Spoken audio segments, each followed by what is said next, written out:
Hi, my name is Kevin McDonald, and I'm declaring my independence. Independence from what? Why, negative thoughts and energy, of course. Chief among them, hate, division, and fear. You see, I know that we're all one, and together we can solve any problem, save our planet and each other. Please, join me as we come together as one and choose a better way to be. So now, let's begin with my independence report.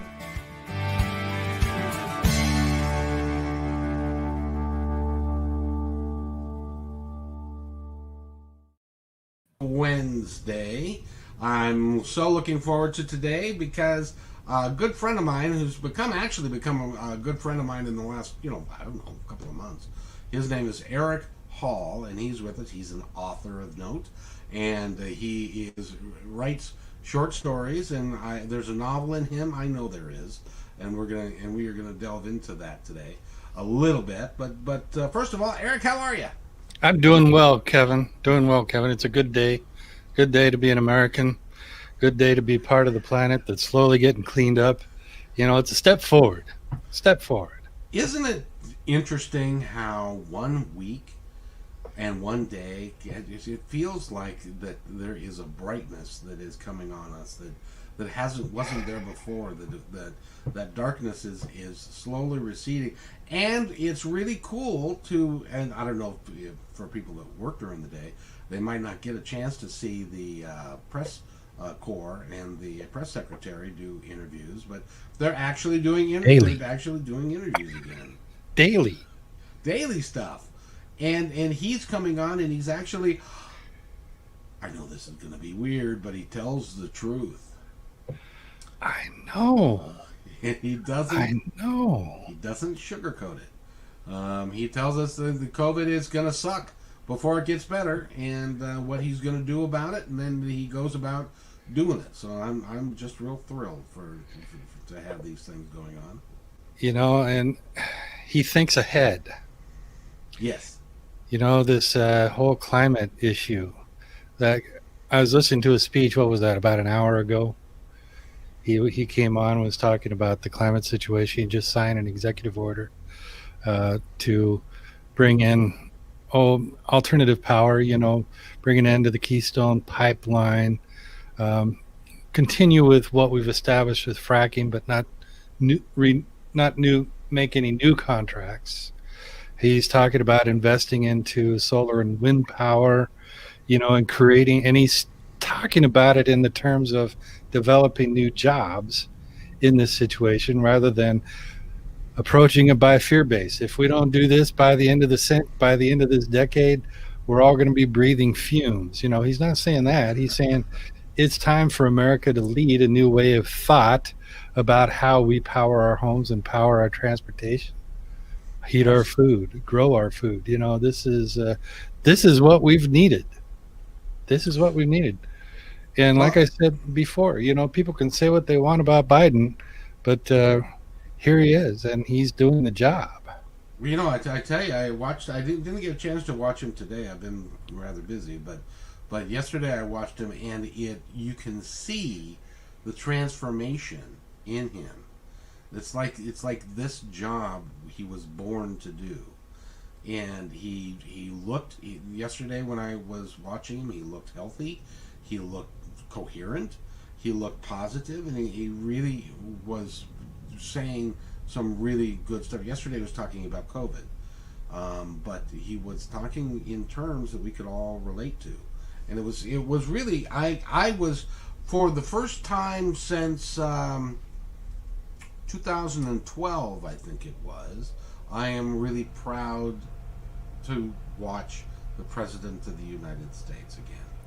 Yeah, I would agree with that. I don't feel the shame that I felt, when you listen to the previous administration talk about just about everybody else in a way that was disrespectful and, ignorant. Yes. Ignorant. There's just, how else do you put it? There really is no other way to put it. I mean, he was interested in himself only, and if you crossed him, then he would yell and scream at you, but he didn't want to do the work. He didn't want to get in and figure out how to make things better. That wasn't what he was about. It was about the pomp and circumstance and him being all powerful and then going to play golf and everybody loved him and all that kind of, that was in his world, because for whatever reason 74,000 people voted for, or 74 million people voted for him, which I'm hopeful that they will reconsider that as we go along. But anyway. So, I imagine this trial that's coming up, his second impeachment trial. I'm hoping that these people understand who he is. Because you've been watching the news, and what they're hinting about, or what they've found as evidence, is alarming. Alarming. And they haven't even gotten. They've only been in there a week, and they haven't gotten into how alarming it's going to end up being. Yeah. Because there is some huge stuff that's going on with him, and so it's going to be interesting to watch. I'm a student of history, as I know you are, and so it'll be interesting to see what happens with that. And if the Republicans will get rid of who they pretend to be, and actually decide that they're going to work on behalf of the country, because there is no way that anybody can argue that he did not incite the riot on the 6th. I can't imagine somebody arguing that. I can't either. Ted Cruz and the other guy, and the woman, I forget her name, in the last couple of days came out that she was a proponent of having Pelosi killed. She's a member of Congress. How can we possibly allow these people in our government after that? I don't know. I honestly don't know. And I'm hopeful that over time that they will see that he is working, that Biden, I'm talking about, is working for the betterment of the country, and that they let this Trump thing go, and realize that he was not good for the country. I guess you'll have to ask those 425,000 people that have died of COVID now. They think he was good for the country. So it's sad, but on to brighter and better things, because I'm excited about having you be on the show and continuing to work with you. You are a smart guy, and a very positive guy. He's also a bus driver currently. I used to be one of those, but I wanted to talk to you about, to start with, and we're going to talk about some transportation issues in a little bit, like one that I think that it really is an interesting idea. But we'll talk about that in a minute. But first, transient or transit transience. What that is your website? That's what it. And your whole website is Transit, Transients, and Other Stories.com. And what does transience mean to you? What does that mean? Well, transient, I use it as a verb rather than a noun, which most people think of. They see a homeless person and they think, well, that person is a transient. And that might be accurate, but when it's used as a verb, it means that something is in motion, something is changing, transient. My Hot Wheel riding on my arm is being transient. See? I just was playing with Hot Wheels, so I had to see. I lost my Hot Wheels when I was like 10. Oh, that's too bad. Yeah, I know. Well, I moved a lot, So when we're talking about transience, we're talking about motion, about things are changing. We're talking about motion, and as you know, we travel in space. The Earth at about 64,000 miles an hour, or a second, or some god awfully fast number. And where our molecules that our mind holds together as we pass through this world is constantly in motion. So in my mind, everything is transient. We all have something to talk about in the way of what's coming up next. And that's what I like to write about. Everything I write about is something that is evolving rather than static. And that's what everything is evolving. Everything is revolving around everything that's life, and we are, our molecules are moving all the time. This table that's right in front of me is moving all the time. Yes, At some level, everything is alive, and that's right. it's moving, and That's right. and people think that some people think, oh, that's just a woo woo idea, and but it's scientifically based. That it is. That it is. Everything has a place in this universe, and its place is to create motion or as a catalyst for something else. We feed off each other, we bounce off each other, and that's what it is. Period. I Correct. think And, I think that's our whole experience as humans or creatures of this planet is to exist uh, moving as we exist, well, moving and evolving. now that you mentioned that, oh my goodness gracious, just had an epiphany. What that means, you know what that means, don't you? Maybe. Uh, okay, what that means is this: is that what was happening in your life yesterday does not need to happen today or tomorrow because it's continually evolving, it's continually changing. And so you have got the ability on a day by day basis to change the dynamics of what's going on in your life and make them better and make them different than what they are today. So you can't say, which is really why I really like the title, because as I was looking at the definition of it, because I had to look it up because I'm not, for me it's got more than 4 words or 4 letters, so I have trouble with it. But but for me it means that everything that's happening now doesn't what happened yesterday doesn't have to happen today, and you get to be in control of what happens tomorrow a little bit more because you can choose the path and choose the way that you want to be and how you want to live your life tomorrow and how you drive your bus tomorrow. And it's like I used to, when I was driving the bus, I had the opportunity with every trip to be able to create something new and not have the same thing happen. I know we both get on this website that is bus drivers, and they're lamenting the fact that yesterday was the same as today is the same as tomorrow. The same transients get on, the same deadbeats, the same people don't pay. But it's your response to that that makes the change. Can't do anything about those guys, but the change that you want, you have the ability to create that on a day by day basis. That's why I think that what you wrote there is so brilliant. Well, thank you. Is Well, that what you thank you. meant? Yeah, yeah, it is. As a matter of fact, it is. As a matter of fact, and it's fascinating as a bus driver. This is what surprised me probably the most out of driving because I've always enjoyed driving, but driving a bus is a meditative experience You're right. because there are probably a few jobs where living in the moment, being present in the moment, is so crucial to surviving the moment. I can think of like a brain surgeon. Now, I'm not going to compare bus driving to brain surgery, certainly not.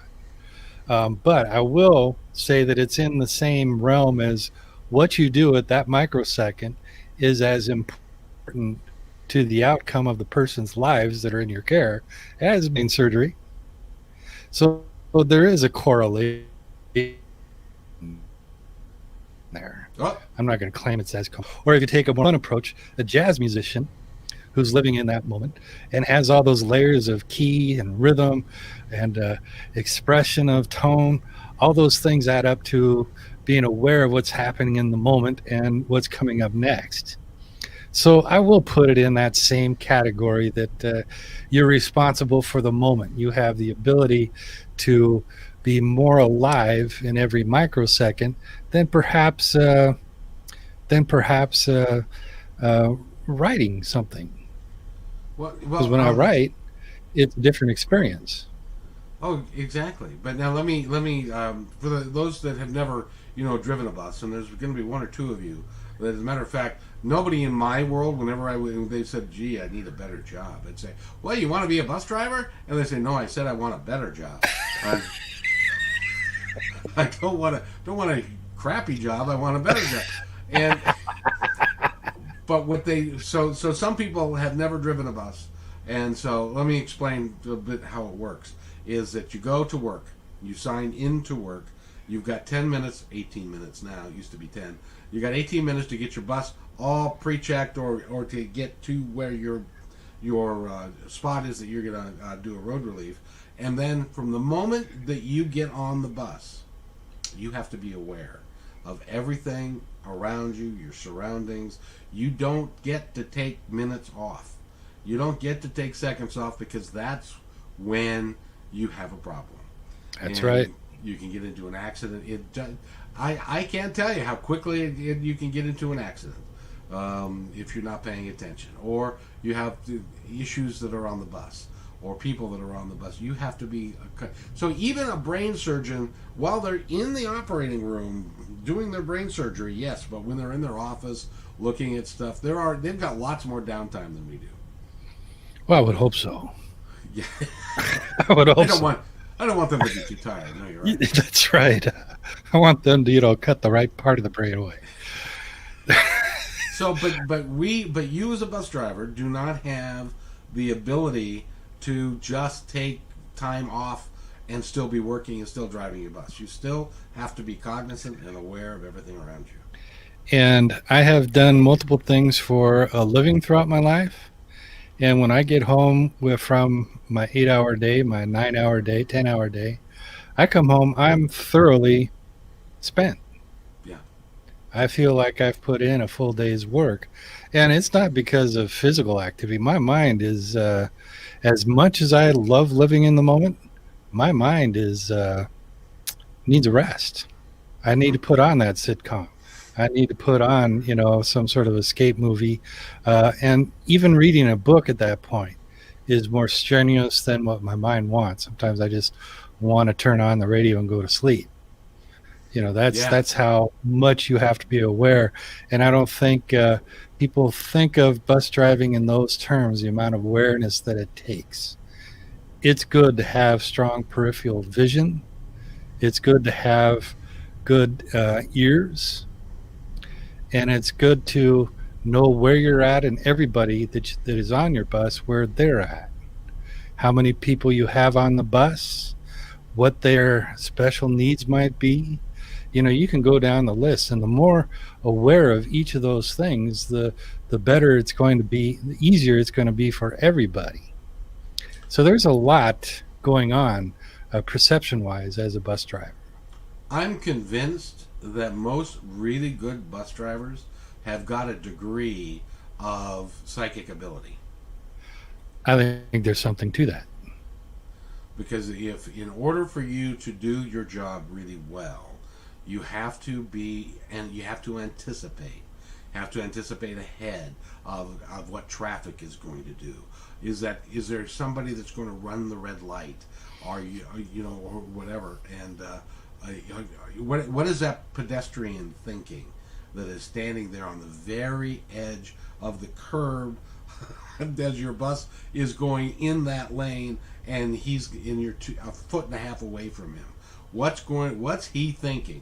And fortunately, I don't know. I don't think you have either. I've never had death by bus, which is a form of suicide. I can't imagine why, but there have been people that have done that. So you have to be cognizant, and you have to be very aware. But that's what I really like about the title, is that everything's changing, everything's in motion, everything's changing, and you have the ability. That job, more than most, you have the ability to determine how your day is going to go. That's right. You're in your own driver's seat. That's right. And if you determine that you're going to do well, and you're going to let people be, and I wish I could say that I was a great bus driver, and I always did I just kill myself? I just did, I think. No, you're No, there here. I am. Oh, okay. I hit my keyboard and inadvertently, and that's a bad thing. Oh, And in any event, so I just totally lost my train of thought. Anyway, so but I just wanted to let you know that I really like the title, and if you want to go learn more about Eric, you can go to his website, which again is. transit, transience, and other stories.com. And it's at WordPress. Now, is there actually a story of transience? I the first it's a it's starting out as a blog, and I'm taking some of the stories off the blog, expanding them, and putting them into the book. And there is a paragraph or a story called Transit Transients, and it's the opening of my blog. It was the first story that I wrote, and it was about let's see, 2 summers ago. I was what they call an Orca card reader, which means I stood at different bus stops, and this was during the summer, thank goodness. And we had a little computer, and people could walk up and they'd tap their card onto our computer. And the concept was they could get in to any door in the bus. It'd be a little bit quicker and easier for everybody.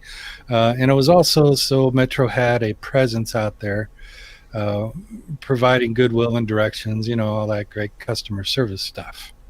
So there was, we stood a lot and watched what was going on at these bus stops. And it was absolutely fascinating because any way that there is to be human, it's happening out there. And not only is it just humans, but there's also a certain amount of, what we call wildlife with pigeons and whatever other creatures scuffle by us as we go about our business. All these things are happening at once. And I wrote a paragraph about it. And that's how the whole thing started, to become a blog.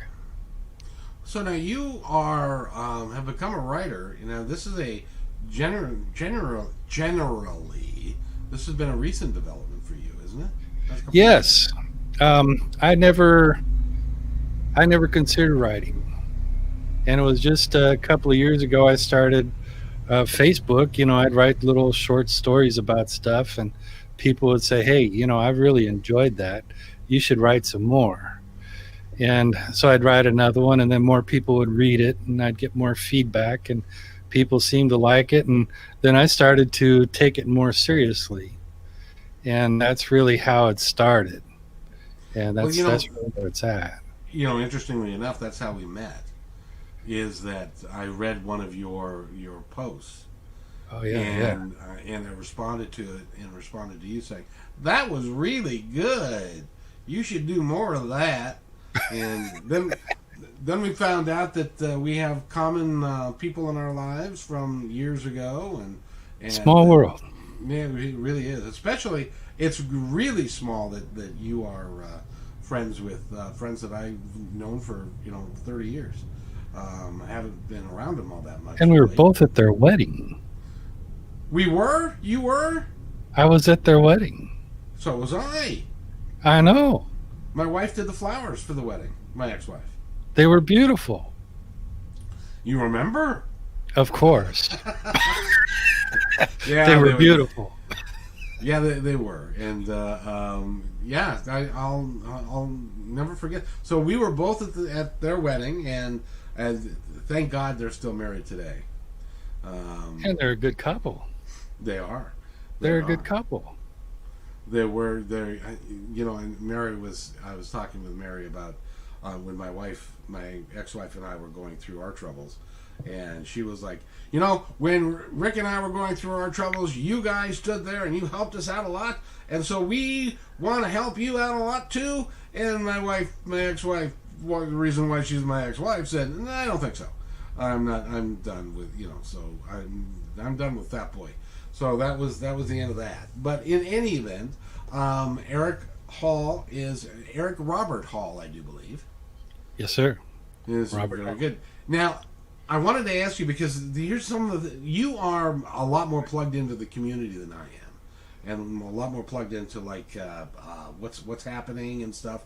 Tell us about the gondola idea? This is fascinating to me. And I think this is an idea that's sort of at the right time, which unfortunately might be too late. And here's my thought behind that. Wait a minute. Wait a minute. Wait a minute. You just messed with my brain. So it's the right time, but it might be too late. What? Exactly. Exactly. Well, in 2000, I think it was 2008. Let me double check my information.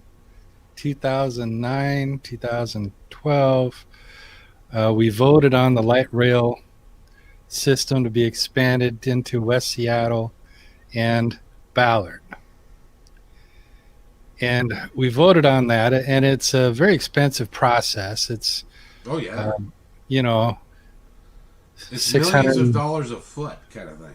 yeah, yeah, 600 something dollars a mile, $64 million a mile. I mean, it's a lot of money. And even more than that, you got to dig up a lot of stuff. If you're going to tunnel, you know how expensive and difficult of a process it is to have Bertha in town. And Bertha was the name of that drill. Right. And every construction project takes longer than they hoped. When they put these budgets and they put the time frame on them, I would truly believe that they mean what they say. But just out of how things work, it always runs over in costs and runs over in time. And the real problems with that is that it affects commerce, Right. it affects people's homes, it affects people's commute. So it has a lot of deleterious effects. And when you go into a place like West Seattle, where it's already a lot of density, and same with Ballard, there's already a lot of people there. And you want to construct something like light rail, where if you're going to dig under the ground and then come up to the surface and put the light rail system down the middle of the street, you're cutting off people's access to those businesses on both, the west and east side of these tracks. And those businesses are going to suffer. Those people that are living on either side of the tracks are going to suffer. And maybe when we think of things conventionally, like a train system to move people is going to be more cost effective in the way that more people are going to use that train system than they would a number of buses, we think, yeah, this is the right thing to do, because we're not aware that, hey, there's an alternative. And I believe that if more people knew what the alternative, and this is what I mean by maybe it's too late, the voters already passed that the light rail system could be approved and put in, because the idea of gondolas wasn't on their scope for whatever reason. Now, gondolas are more than a tenth less than the cost of the light rail system. That's a per mile cost. It's less than a tenth of the price. Well, what? Plus, Explain what the before we go on. Explain what a gondola is. well, the easiest way to think of a gondola is most of us have been on a ski lift or seen pictures of a ski lift. And then if you think of a gondola car like the Ferris wheel, what is that? Our wheel downtown. Yeah. Yeah. That might be a gondola car where it's a comfortable place to sit, that's heated, has room for multiples of people, and you step into it on a ground service, and then it catches on to the wire that takes it to wherever it is. And those things circle. So they're constantly in motion, they're constantly transient, and they're effective in moving people in the way that they can even be safer. Because let's say a car goes by every 30 to 40 seconds. So let's think of the young woman that just finished class or got off work at 11 o'clock at night, and she's catching the gondola from the International District, needs to go home in Seattle. She gets to the station, and she's in that car within 30, 40 seconds. and she's safely inside this environmentally controlled gondola that's warm, that has Wi-Fi, that has all the amenities and security cameras and so forth, and she's on her way. If you're waiting for a train, they can run every 20 minutes, Right. and it takes a lot more space to build a train station than it does a gondola station. Um, I think it's 10,000 square feet to do a gondola station, and it's quite a bit more than that to do a train station. So the footprint, not only of the stations, is practically a tenth of what it is for a train station, but you also are clear of the street so that the cars going by during construction can still be allowed to some extent, and buses and so forth. Plus, you've got the alternative view of the city, which is, gorgeous on itself. Now, this brings in an interesting issue that, concerned me and probably most people, because you have a height issue. And we all think of gondolas as a ski lift, right? Mm-hmm. That's where we start. We think, okay, well, I don't want to ride in a ski lift to Seattle. That scares the hell out of me. I don't want, it's going to be cold. Well, this is a different experience. They're a lot steadier. Like, let's see, New York has some that are big. Um, Philippines, Asia. There's quite a number of countries that have gone to the gondola systems because they want to leave a smaller construction footprint. They don't have these huge budgets that America has. Like we all know that departments out there, they have to spend the money that they've been allotted. Otherwise, they can't get They that lose it same for amount of next year. money. Yeah. Yeah, exactly. So they have to come up with ways to spend. I'm not criticizing them for that. But that is a fact of how we Americans get things done, right? We have to plan for the future. So we think big. But big isn't always the answer, particularly these days when we've got President Biden today talking about alternative means of thought to achieve the things that we need to do. Much like cars, and I love cars, man. I used to race cars. I've been around cars my whole life. Cars are slowly becoming a thing of the past, as they should be, because they're not effective transportation vehicles for the long run. We have better ways to get around.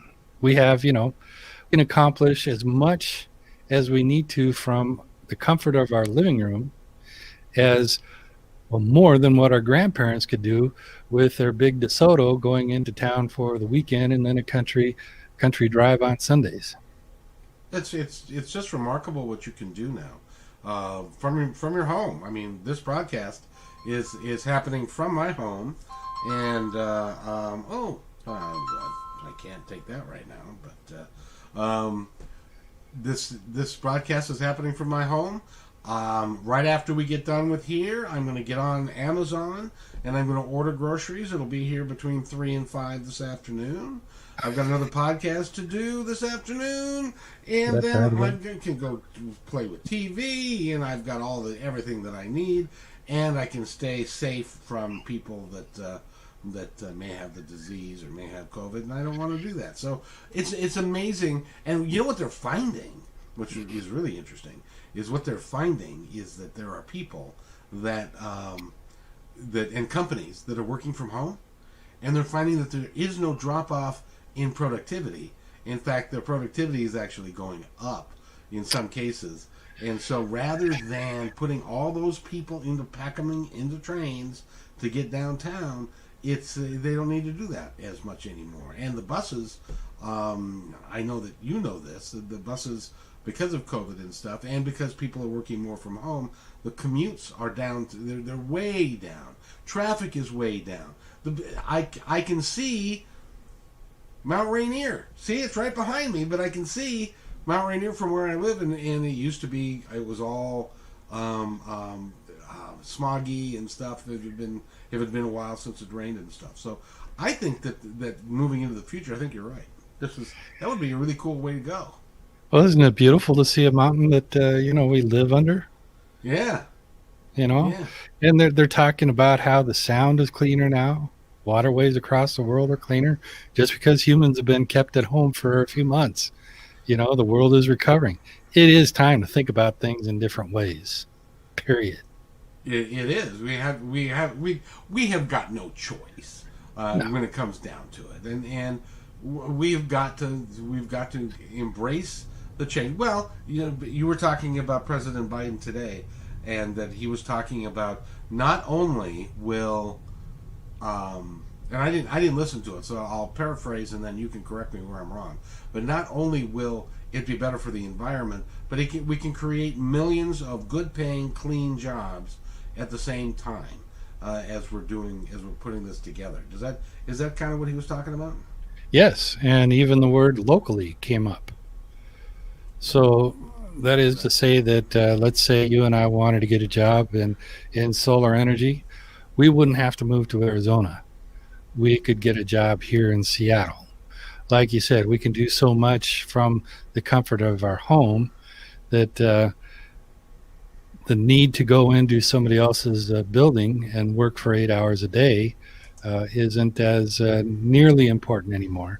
And companies are finding out they don't need to pay lease space for big buildings that have to be heated with fossil fuels, uh, entered by fossil fuel people using fossil fuels, and creating these huge carbon prints that are very difficult to recover from. We don't have to leave the carbon prints that we had to do in previous years. We don't have to do that. Right. Now, one of the things it's not really a downside because it actually is probably a really good idea because like we used to live in a cul-de-sac, and there are like 9 houses in this cul-de-sac. And when we moved in there, we were like the third family to move in. They were all brand new homes. And over the course of the next 2 or 3 years, they filled up with everybody. The houses got completed, and people bought them and moved in. I didn't know any of my neighbors, none. We were in a cul-de-sac. We left the same street to go out and to come in, and we go get to the mailbox and stuff, and we never talked. We never did any. So, because we're confined to our homes now, more so, and we're not out and about as much, and restaurants are and bars and not that you want to go to a bar anyway, but because they're expensive, it's $20 for a drink these days. But in any event, we do need to develop social activities that you can do remotely and do that you're not so that you can maintain your human touch, your human composure, and that is what I think is going to happen. What's going to happen next is that everything's going to change. If you think that we're going to be going back to where we were 3 years ago in the future, you're high because we're not. Man, I hope not either. God, Yeah. So you know. and so everything is going to progress, and that's again the transience of life is that everything is constantly moving, and out of necessity, out of sheer we had no other choice, we're going to be moving forward. So I really like the gondola idea. I think that would be kind of cool. It also would be fun to ride around in one of those things. Oh, I think it would be spectacular. The view would be gorgeous, especially in Seattle. And what's so key about this, because I'm a proponent of having link rail from, Everett or maybe even Marysville and have it go all the way down to Portland. There's no reason not to do that. But it's the branching off into the smaller neighborhoods like Ballard, West Seattle, Linwood, um, Kent, Kirkland, Issaquah. You can do that by gondola, far less expensive and footprints. And that's the logical way to use different modes of transportation. There's no reason not to specialize. It doesn't have to be all one thing. And it shouldn't be. We shouldn't only be thinking of one solution for everything. We should be using all our tools. Well, recently, if you're not from the Seattle area, recently you Um, and please talk about this a little bit because I'm not nearly as familiar with it. But somebody ran into the West Seattle Bridge. Is that right? Or did they discovered that there were cracks in it that when they built it, and they didn't build it all that long ago, but it's not holding up very well. Is that what's going on with the West Seattle Bridge? They did discover cracks, that there was pieces of it not holding together as well as it should have. I don't think that the wreck caused that, because the structural problems that I know about were underneath at the piers. The columns that hold the bridge up. That's where I've seen issues. Although I'm sure there's other issues along with it, but it's where it's out of reach of getting damage. I think it's just wear and tear. I mean, Seattle is interesting in geography because so much of it is soft ground. We're not all like the islands. The islands are mostly rock, but the Seattle uh, shoreline proper is a lot of different densities of rock and earth, and that creates certain issues with buildability. Right, right. Well, and the reason I bring up the West Seattle Bridge is that for those that are not familiar with the landscaping, in order to get from West Seattle to Seattle, you have to go take that bridge. It really is the only way to get to Seattle from West Seattle. And when it broke and they closed it, people recognized and realized that they could not get around. They couldn't get. It was hard to get. It took. I was listening to somebody. It took an hour and a half to get from West Seattle to go the 3 miles it would take to get to Seattle, because all the side streets, all the surface streets were completely packed. I was driving on there last weekend doing Route 5, Route 21, which takes the lower West Seattle Bridge, usually. But they were doing some construction in that area and had to close the West Seattle Bridge. So they gave us a reroute. And when I did the reroute at first, which was to go all the way south on West Marginal Way to basically the First Avenue Bridge, and then cross the First Avenue Bridge, and then pick up East Marginal Way to First Avenue, and then go up First Avenue North. Now, that was a 12-minute reroute. And this was early on a Sunday or Saturday morning when there was no traffic. When I did it on my last run, as humans are so prone to do, a couple of people got in a hurry on First Avenue Bridge and bounced into each other and created bumper car action and created a traffic jam that added a good 25-30 minutes to my reroute. So, we run a delicate course on our highway system, and that's another reason to really support mass transit solutions and gondolas. Um, I always kid, maybe aliens haven't invaded us yet because they watch how we drive. It's not safe to go there. It's not safe to go there. And, they're self destructive types, and they wouldn't make good slaves. We should just let them be with their own risk. And they got too many guns. They got too many guns. We got more guns than we got peoples. And they're willing to use them. It's an interestingly sad time that we live in, isn't it? We are messed up, man. It is, and it was interesting. Earlier today, I was talking with a gentleman from South Africa, and he by way of London, and Cool. he was, the first thing he said was that we would be amazed at how similar we all are, whether we're from South Africa or whether we're from London or from here. That there are some really great people, but he was also making the point that we have been misled to a great degree by some folks that have the wrong agenda in mind, and so it's been tough. It's been tough here. So he thinks the people as a whole are beautiful and wonderful, but that some of our priorities are rather screwed up. Would you agree with that?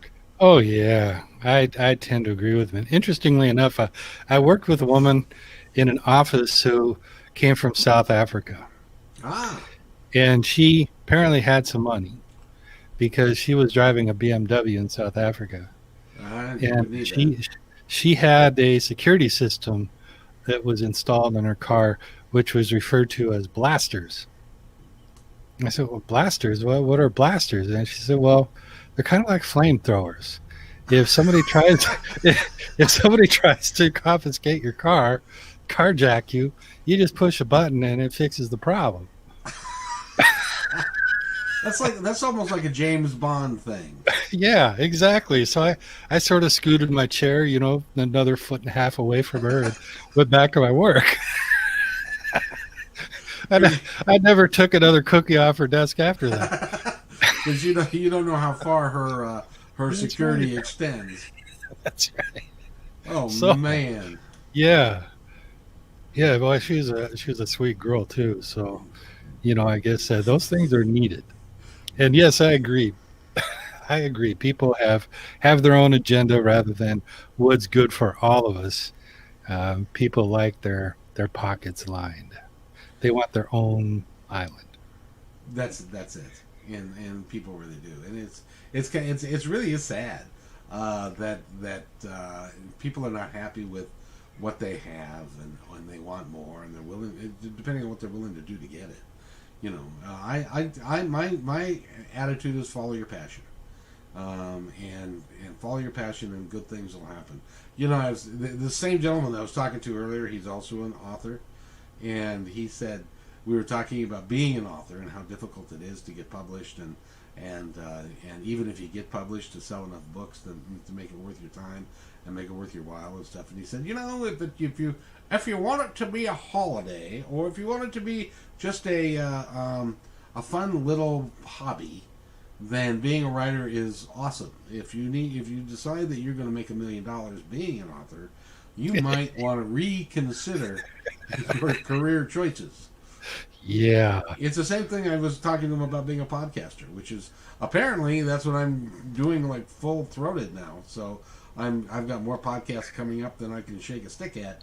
And he said, and I said, if you want to make money at this as a podcaster, even if you're good, even if your content is good, even if you have an audience, forget about it. You're not going to make any money. Very And few do. So very you few do it for do. your passion. And so let me ask you, how long are you going to drive a bus before you start writing full time, my young man? I'm going to wait until I make that $1 million sale in my book. Oh, okay.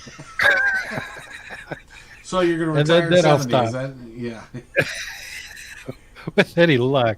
I'll probably, well, I don't want to say that because I'll probably die driving, but that means I don't take people. That means you're taking somebody with you. Then I don't get to choose the people to ride with me. So that's out. Well, the interesting thing is those buses are virtually indestructible. You really, I've seen buses that look total, and I can't imagine how hard they got hit. Oh, boy. I give the county every kudos in the book because those things are marvelous. They Those are. things are marvelous. They practically, I'm going to open up a door here. They practically drive themselves. Well, it's just sort of, kind of, yeah. Well, yeah, they do. They do. They do. I mean, obviously we have to decide to stay between the lines and whether we're going to turn left or right. But really, their transmissions are computerized not to kick in until a couple of seconds after we push on the pedal. So there's that safety margin. At lights, they're they've got systems where you can't drive them to. They have these governors, so you can't drive them as fast as you want to sometimes. Right? There's a lot of things that they're designed completely for safety, completely for Yes. durability. And this is all done because there's some very wise people that maybe are as concerned about litigation as they are about everything else. But they've made good decisions about the vehicles that we drive. Yeah. And the fact is, those bus seats, we spend a lot of time in them and they're up to the task. I'm a big guy and I'm comfortable in those seats. I can imagine a little guy, a little person in there, uh, smaller than me, would be very comfortable. Oh yeah, oh yeah. You know, Yeah. No, I'm not a small guy either, and it worked out. They work now more so than ever to keep you able to work and without having the repeat stress and that sort of thing is the only issue that you have really now. And but even the steering wheels are not nearly as difficult. I can't do it based upon my series of injuries, but which is so. If you are from like Metro corporate and you're listening to this, I can't move the steering wheels. Honest, I really can't. So don't call me back to go to work. Okay? I'm much happier here doing what I'm doing. Have a nice day, everybody. yes. But for you and see, but for you being a writer the way that you are, Bless you. excuse me, being a Bless writer the way that you are, it is really good material for you. Oh yeah, yeah. And that, I was also surprised. Like I mentioned, I didn't think of it. I took the job because I understood it was a good job that paid well, but I didn't think I'd get an aesthetic experience out of it. In fact, when I signed on to Metro, I had every intention on continuing to learn how to paint. And this was a bonus for me because I felt I could leave this job at the end of the day and just focus on artwork. Oh And wow. that was my full intention. And I worked very hard for a couple of years on how to paint. I suck at it, but I worked very hard.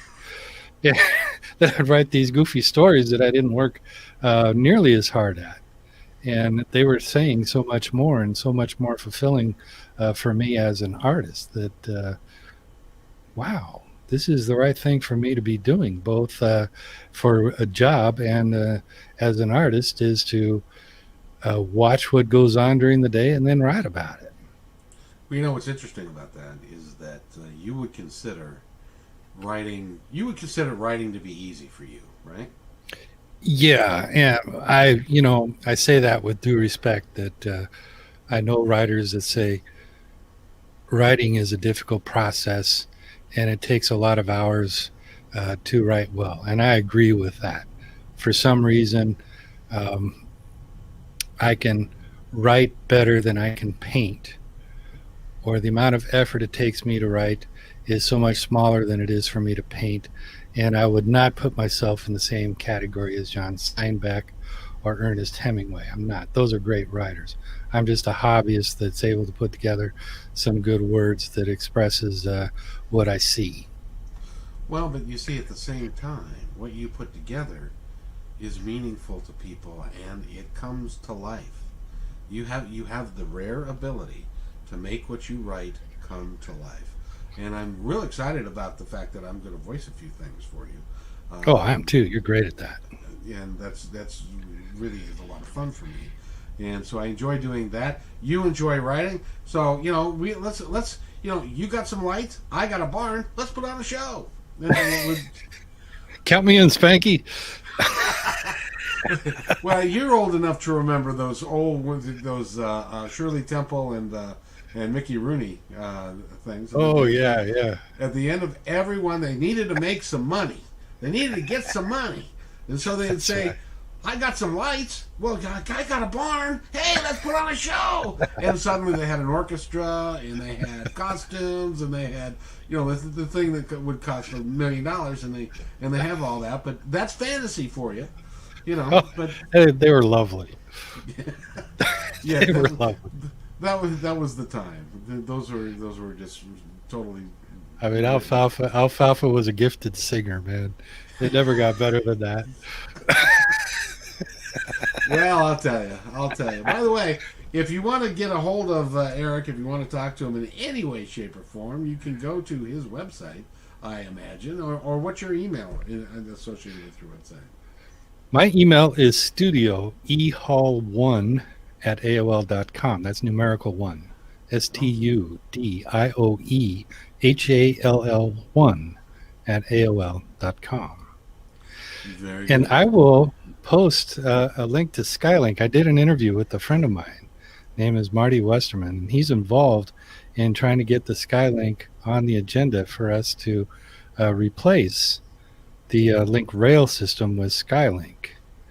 And I'll make sure that I post that link up Please so that do. people can read about this and watch the interview, because Marty, of course, is a very intelligent man, and he's very well versed. I mean, he's one of the founding people on this project, and it's worth thinking about because, like I said, we should be using all the tools we have in our belt rather than just thinking in one way. We should think about everything that we have available to us that costs less money, is more productive, is safer for everybody, easier for everybody. There's so many reasons to do this. It needs to be considered.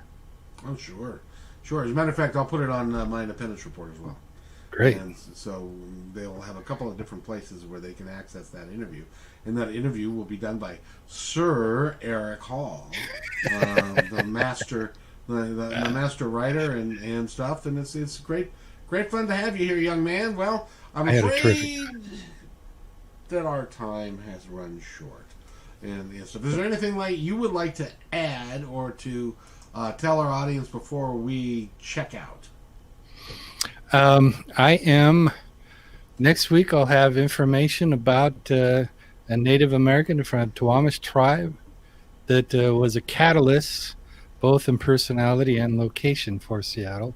And we talk about things in transient. This was like a perfect storm of what transient is. Awesome.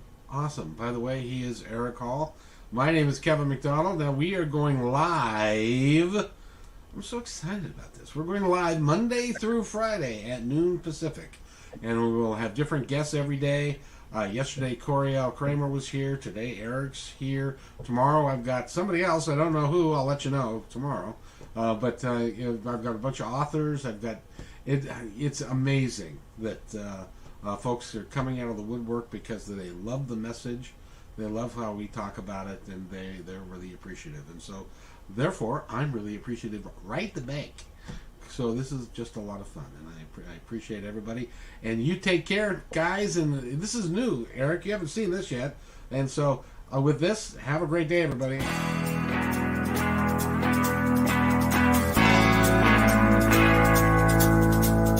Hey, and thanks for listening to this episode all the way to the end. Hey, pretty cool.